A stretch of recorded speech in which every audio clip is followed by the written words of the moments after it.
She was just a waitress, but what happened next was like a billion-dollar soap opera. Emma's hands were shaking so hard the coffee pot almost slipped right out of her grip. Her heart was beating like a drum in her chest. No, not a drum, like a jackhammer pounding against her ribs. 4 massive bodyguards in black suits stood at the door of Joe's diner like walls of pure muscle, and behind them were 3 lawyers with briefcases that probably cost more than Emma's entire year's rent. Maybe even 2 years' rent. And they were all staring at her. Little old Emma, the waitress who couldn't even afford new shoes and had been wearing the same pair for 3 years. Tears filled her eyes, hot and stinging. What had she done? What had she done? Her mind raced through every possibility. Had she accidentally served someone spoiled food? Had someone gotten sick? Was she being sued?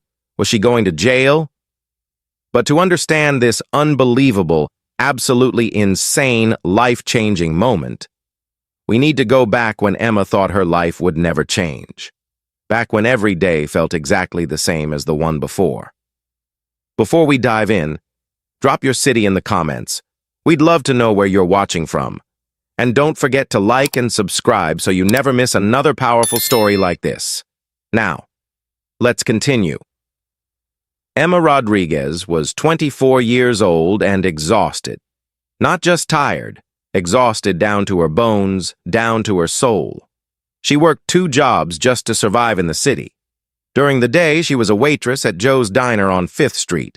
At night, she cleaned office buildings downtown until 2 in the morning.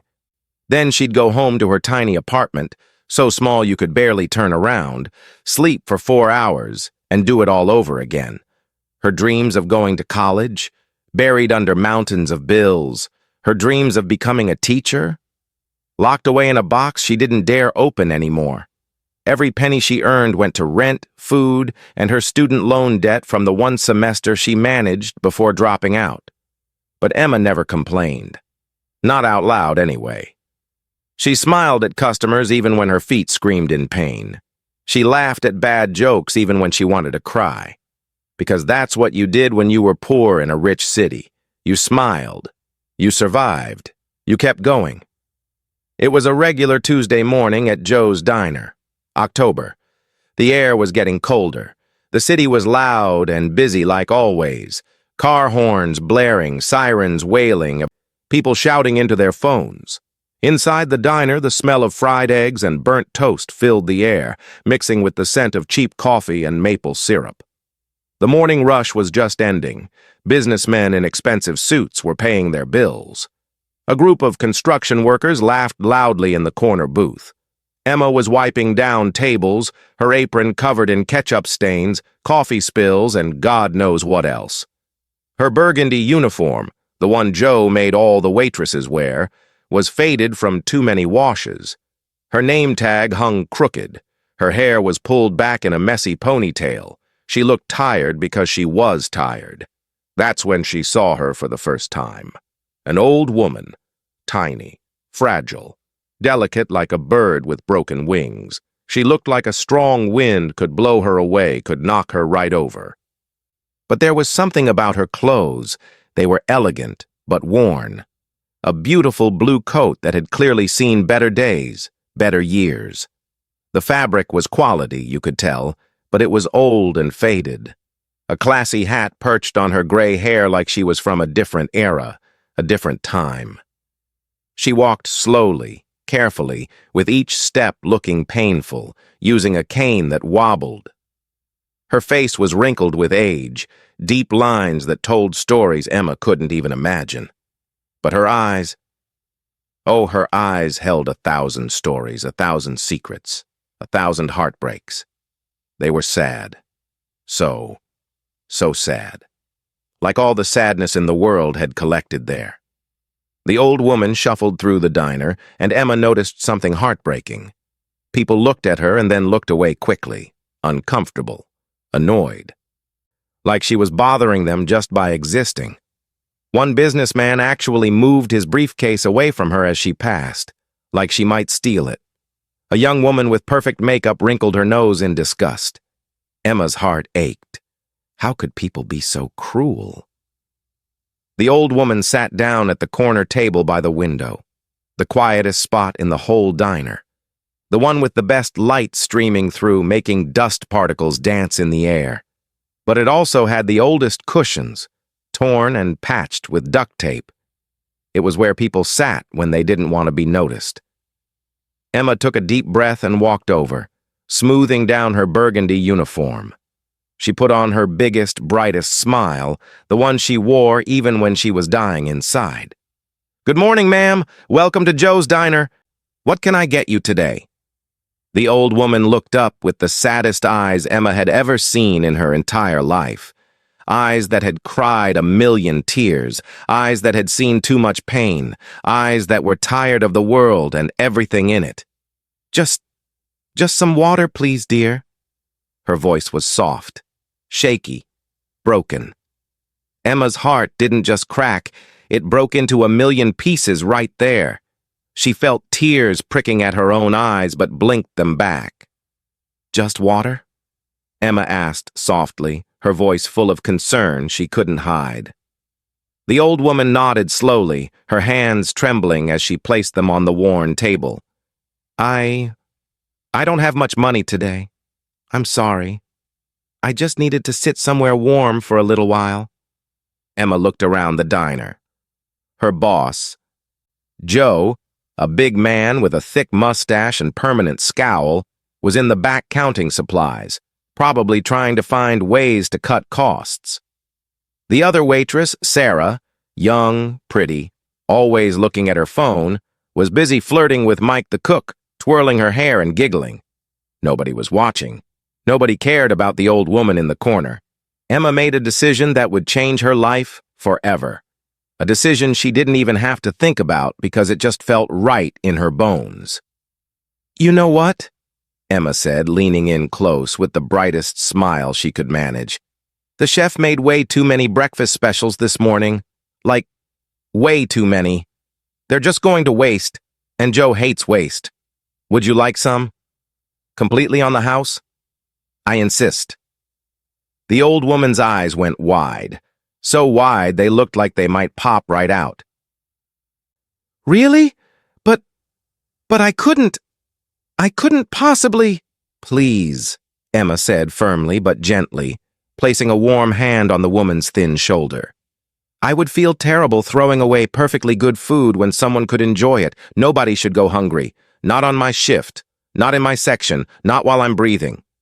The old woman stared at Emma for a long moment. Then, slowly, tears began to roll down her wrinkled cheeks, dripping onto the table.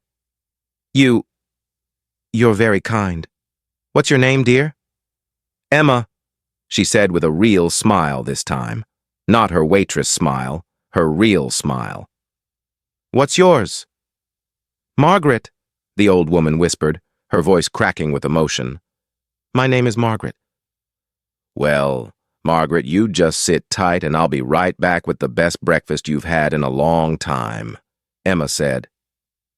15 minutes later, after sneaking into the kitchen and making the plate herself while Mike wasn't looking, Emma brought out a beautiful breakfast: golden toast, perfectly buttered, scrambled eggs that were fluffy and hot, fresh fruit, strawberries and blueberries, a side of crispy bacon, and a huge cup of hot coffee with real cream. Margaret stared at the plate like it was made of gold, like it was the most precious thing she'd ever seen. Her hands shook as she picked up the fork. She ate slowly, deliberately, like each bite was the most precious gift in the entire world, like she was savoring every single taste, every single texture. Tears rolled down her wrinkled cheeks the whole time, dropping onto her plate, mixing with the eggs. Emma busied herself with other tables, but she kept glancing over, watching. Making sure Margaret was okay. Her heart felt warm, full, like sunshine was filling her entire chest, spreading through her whole body. When Margaret finished, she carefully folded her napkin and placed it on the table. "Thank you," she whispered, her voice shaking so hard she could barely speak. Thank you so much, dear Emma. You have no idea what this means to me. No idea at all. You're welcome here any time, Emma said sincerely, reaching out to squeeze Margaret's hand. Any time at all. I mean it. Margaret's eyes filled with fresh tears. You're an angel, a real angel walking on earth. Emma laughed, embarrassed. I'm just a waitress, but I believe everyone deserves kindness. Everyone. The next morning, Wednesday, 8 o'clock sharp, Margaret came back. Emma saw her through the window before she even walked in. Same blue coat.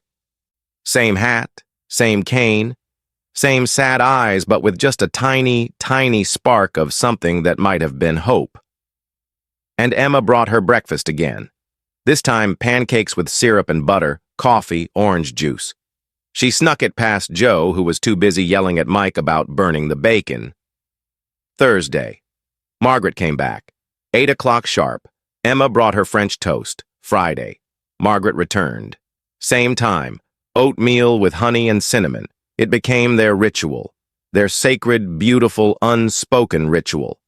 Every single morning for 3 months, 93 days to be exact, Margaret would shuffle into Joe's diner in her elegant but worn blue coat and hat.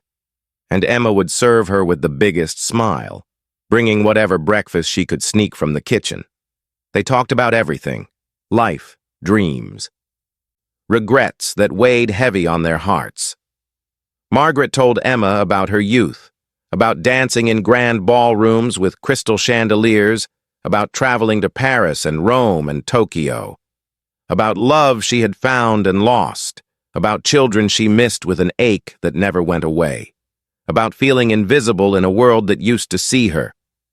Emma told Margaret about her struggles, about working 2 jobs and still barely making rent, about her dream of going to college someday, becoming a teacher, making a difference, about feeling trapped in a life she couldn't escape, like she was drowning slowly and nobody noticed. They became friends, real friends, the kind that don't need money or status or anything fancy, just kindness and time and genuine care. Margaret became the highlight of Emma's day, the one thing she looked forward to in her exhausting, endless routine. Sarah, the other waitress, rolled her eyes every single time. "You're wasting food on that homeless lady again?" she would hiss, her voice dripping with judgment. "Joe's gonna fire you one day. You're so stupid. She's probably just using you." But Emma didn't care. Not one bit. Not even a little. Margaret needed her. And somehow, Emma needed Margaret too, even if she didn't fully understand why. It was a Thursday morning, 3 months and 2 days since Margaret first walked through that door. October had turned to January. Winter had settled over the city like a cold blanket.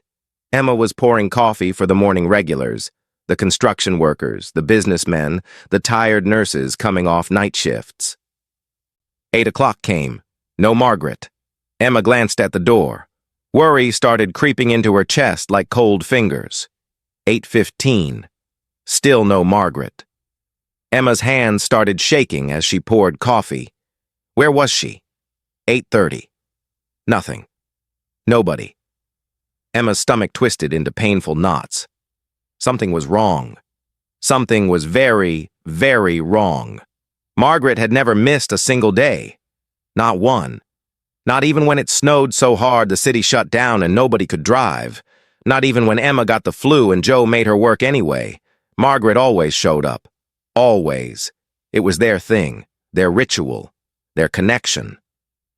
Emma kept looking at the door, her heart pounding harder with each passing minute.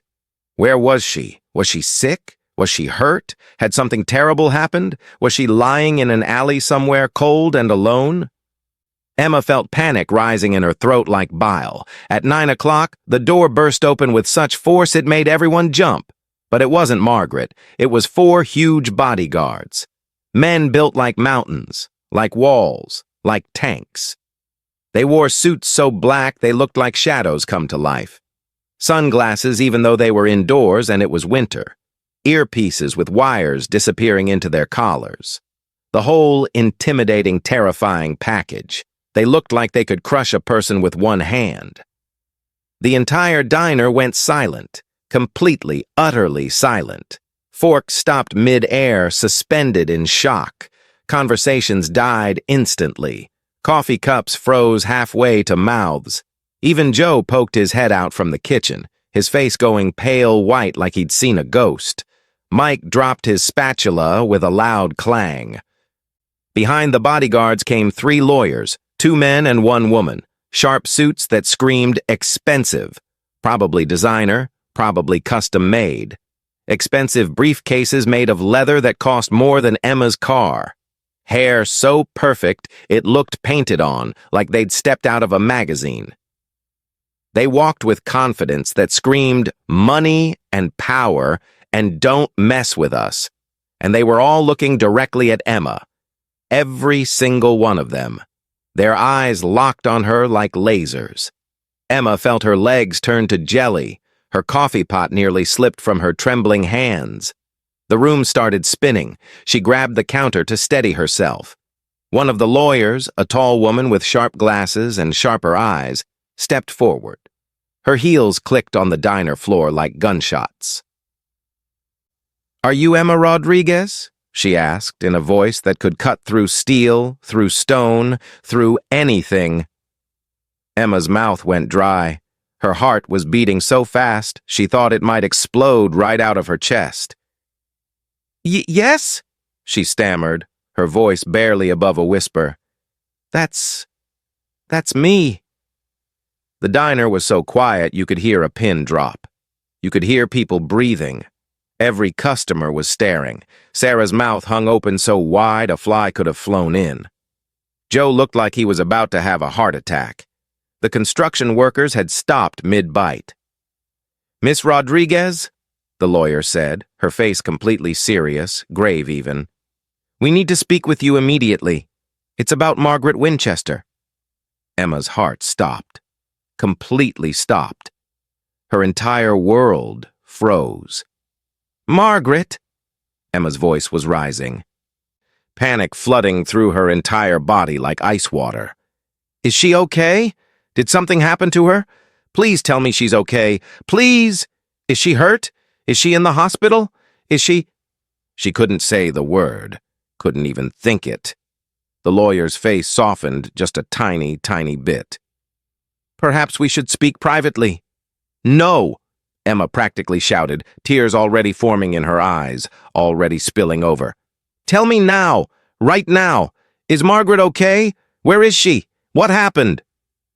One of the massive bodyguards stepped aside, and through the door, moving slowly and carefully, walked Margaret.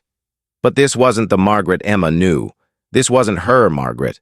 This Margaret wore a designer dress that probably cost more than Emma's entire year's salary, maybe more than 2 years.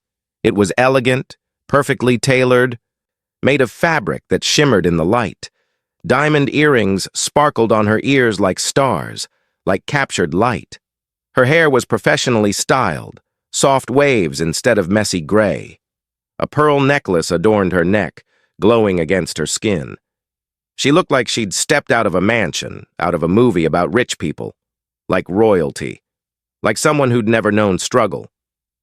Emma's brain couldn't process what she was seeing. Her mind was short-circuiting, sparking, breaking. "Margaret?" she whispered, her voice so quiet it was almost nothing.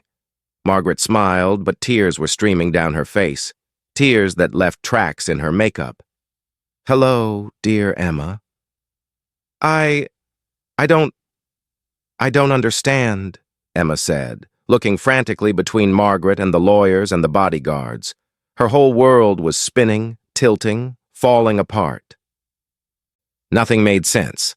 Nothing. The lawyer with the sharp glasses cleared her throat professionally.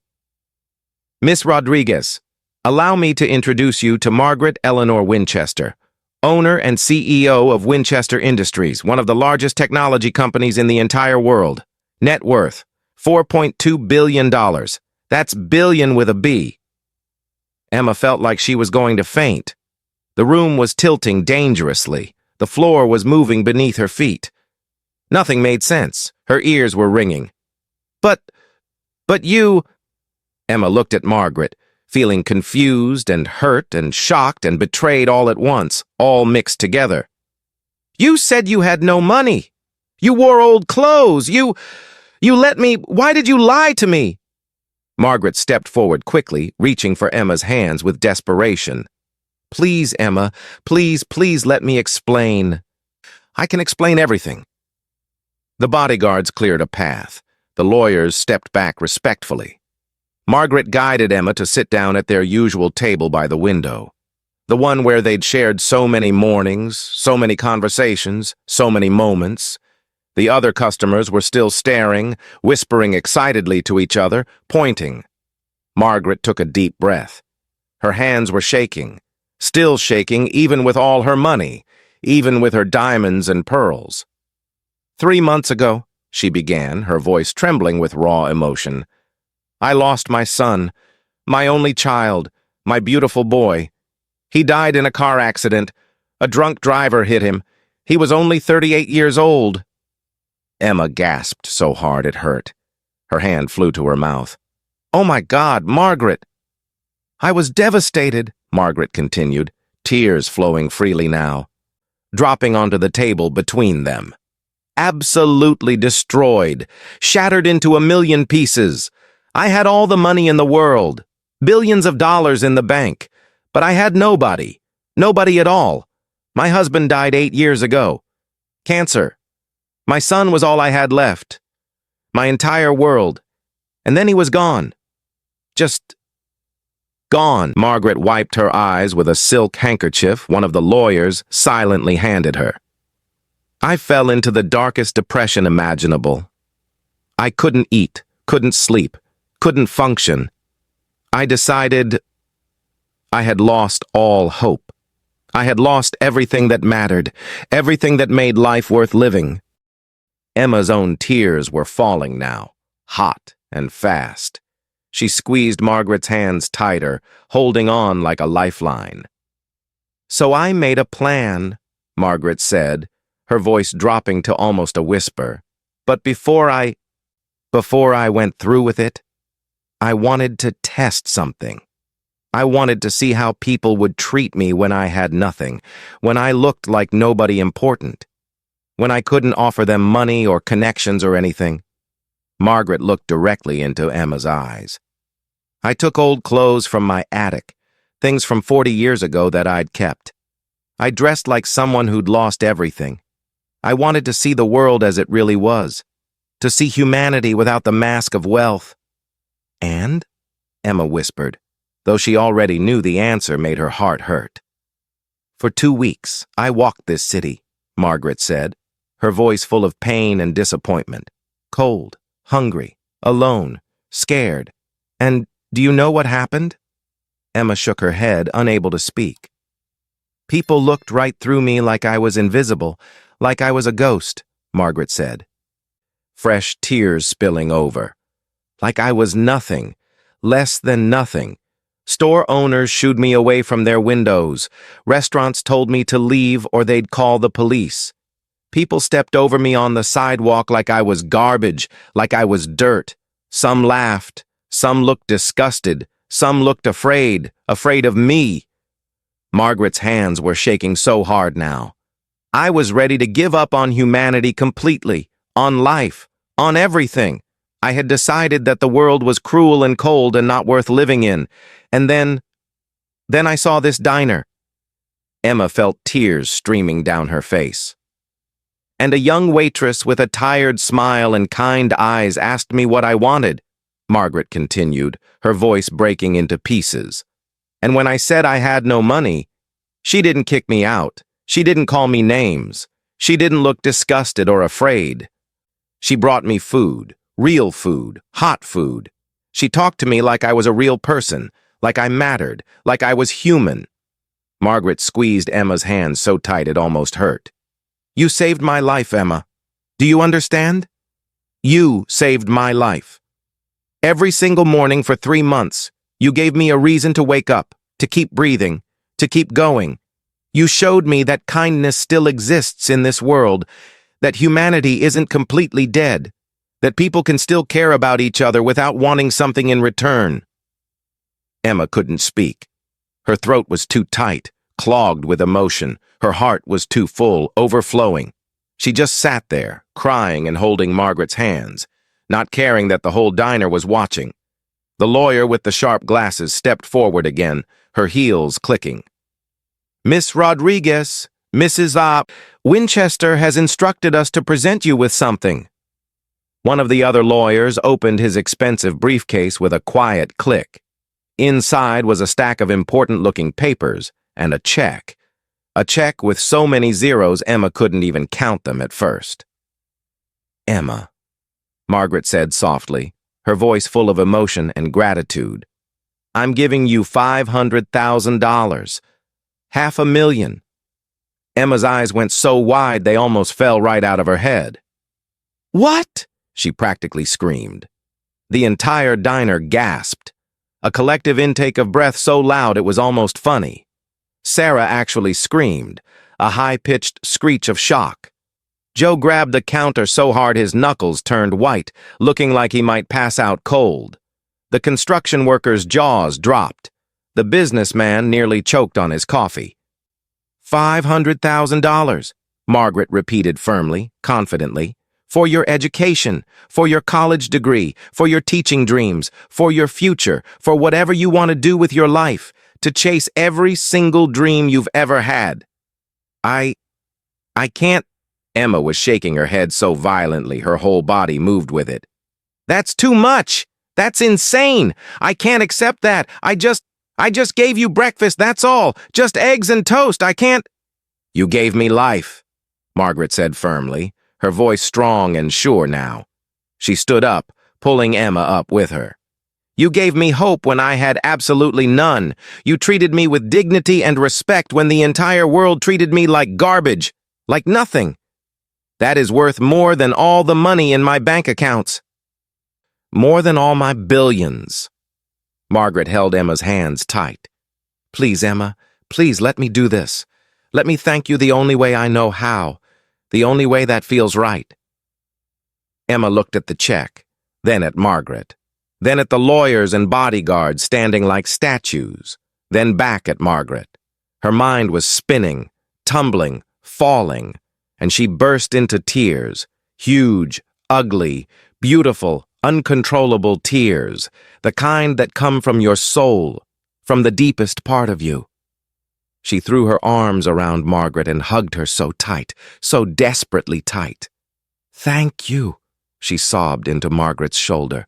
"Thank you, thank you, thank you. I don't deserve this. I don't." "You deserve everything good in this world," Margaret whispered, hugging her back just as tight. "Everything and more." They stood there, both crying like babies in the middle of Joe's diner. The customers started clapping, slow at first, then faster, then thunderous, then cheering, then standing up, giving them a standing ovation. Even the bodyguards smiled behind their sunglasses. Even the lawyers looked moved. Joe was crying too, wiping his eyes with his dirty apron, his big mustache wet with tears. Sarah just stood there in complete shock, her face pale, probably regretting every single mean thing she'd ever said about Margaret. The construction workers were whooping and hollering. But wait! Hold on! There's more! Because this story isn't over yet. Not even close. The lawyer cleared her throat loudly, cutting through the celebration. "There's also one more thing, Miss Rodriguez." Emma pulled back from the hug, wiping her eyes with her apron. Her face was red and puffy from crying. Mascara ran down her cheeks. "More? What could possibly be more? What else could there possibly be?" Margaret smiled, a huge, genuine, beautiful smile. "Emma, I'm also offering you a job, a real job, at Winchester Industries." Emma blinked. A job?" "As the new director of our charitable foundation," Margaret continued, her eyes twinkling with excitement. "We give away millions every year to people in need, and I need someone who understands kindness, someone who has a good heart, someone who sees people, really sees them, Starting salary, $200,000 a year, plus benefits, plus bonuses. Emma actually stumbled backward. Her legs gave out. One of the massive bodyguards lunged forward and caught her before she hit the floor. He carefully helped her sit down. 200. Emma couldn't even say the number. Her brain had completely short-circuited, stopped working entirely. "You want to help people, Emma?" Margaret said gently, sitting down next to her at their table. "I've seen it every single day for 3 months. I've watched you, the way you treat everyone with kindness, the way you see people. So help me give back to this city. Help me find other people like you, people with genuinely kind hearts who care about others." Emma couldn't breathe, couldn't think, couldn't process any of this. Her entire life had just changed, completely transformed, in less than 15 minutes. She'd gone from struggling waitress working 2 jobs, barely surviving, to millionaire with a dream job. It felt like a dream, like she'd wake up any second back in her tiny apartment. "Do you accept?" Margaret asked, her eyes full of hope and joy. Emma looked around the diner slowly, at Joe, who was nodding so hard his head looked like it might fall off, tears still streaming down his face, at Sarah, who looked green with envy, like she might be sick, at the customers who were all on the edge of their seats, holding their breath, waiting for her answer. Emma looked back at Margaret, at this incredible woman who had tested humanity and found it in the most unexpected place, at this billionaire who had dressed as someone poor just to see if anyone would care enough to help, at this person who had become her friend, her family, her inspiration. "Yes," Emma whispered, her voice barely audible, then louder, "Yes!" Then shouting, "Yes! Yes! I accept! Yes!" The diner absolutely erupted, cheering, clapping, screaming, whistling. It was louder than New Year's Eve, louder than a rock concert. Some customers were crying happy tears. Some were hugging strangers. It was like a movie scene, but somehow real, somehow actually happening. Margaret pulled Emma into another crushing hug. "Thank you, dear Emma. Thank you for seeing me when I was invisible. Thank you for caring when nobody else did. Thank you for being you," Emma whispered back through her tears. "Thank you for teaching me that kindness matters, that it really, really matters." And in that moment, in that small, ordinary, unremarkable diner on 5th Street, 2 women from completely different worlds, separated by billions of dollars and decades of experience, became family. Not because of money, not because of status, not because of anything except pure, genuine, unconditional kindness. All because one person chose to see another human being instead of walking past them. All because one person decided to care. So here's what I want to know. Here's what's been eating at me, keeping me up at night since this whole story happened. Was Emma right to help Margaret every single day, even though she had absolutely no idea who she was?